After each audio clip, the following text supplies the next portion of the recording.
Next is plank with alternating arm reach or Hitch hybrid.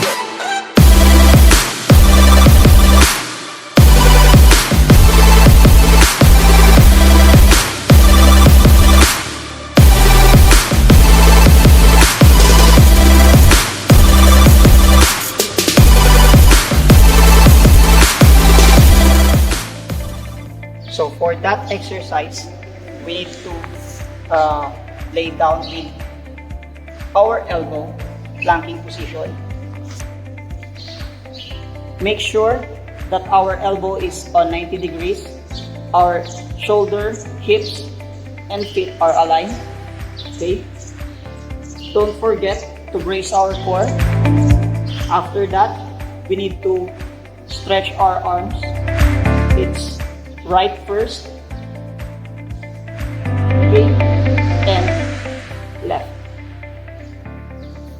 Remember, for regression,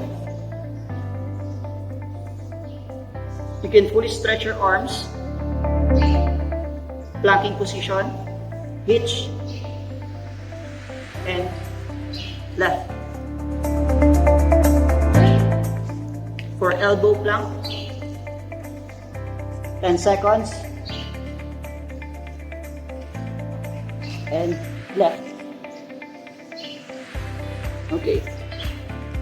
For this exercise, take note that our abdomen must work harder than the other parts, than our shoulder or our back. That's it.